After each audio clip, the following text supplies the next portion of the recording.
बेटियां मेडल जीत कर आई थी तो ट्वीट हुई थी, फोटो खिंचाई गई थी, घर बुलाया गया था। और हर बार कोई भी क्रिकेट टीम जीत कर आती है, मोदी जी घर बुलाते हैं। लेकिन जब वो बेटियां इंसाफ मांगने सड़क पर बैठी तो चुप। और सबसे दुखद बात जानते हैं, जिस दिन नई संसद का उद्घाटन हुआ था उन बेटियों को सड़क पर घसीटा गया। हर बार एक परसेप्शन डाल दिया जाता है कि ये विपक्ष के लोग हैं, इनका एजेंडा है। अरे हो सकता है आपके देश के लोग भी हैं भाई, इन्हीं बेटियों को आपने अवार्ड दिया था, इसी वजह से नाराज है। फिर मैं कह रहा हूं सियासत करने का मौका विपक्ष को इसलिए मिला है क्योंकि एक इशू क्रिएट हुआ है जिस पे आप संवाद नहीं करते। आप संवाद करते विपक्षी पॉलिटिक्स खत्म हो जाती। हर बार इससे काम नहीं चल सकता ना कि ये सब खराब है। नई संसद जिसकी ऊंची दीवारें, आज बात करें, ये दीवारें उस दिन भी ऊंची थी जब महिला पहलवानों को घसीटा गया था, आज बस दिखाई पड़ी। कुल मिलाकर कहें तो पैटर्न बड़ा साफ है और मैं बहुत रिस्पेक्टफुली कह रहा हूं कि जहां तालियां हैं वहां पर नहीं जमती है, लेकिन जब सवाल आते हैं तो खामोशी बनती है। आप जीतिए, आपके लिए ट्वीट आ जाए, लेकिन अगर आप रो रहे हैं तो उस पर चुप रहेगा। और यही पर असली सवाल है, यही असली बात है, क्योंकि लोकतंत्र की पहली शर्त संवाद है।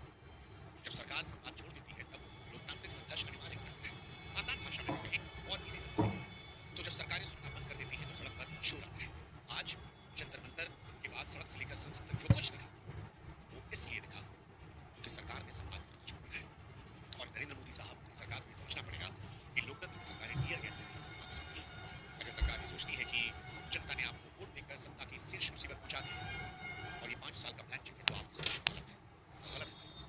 आप ही की भाषा में कहें तो आप कहते थे कि आप जनता के चौकीदार हैं।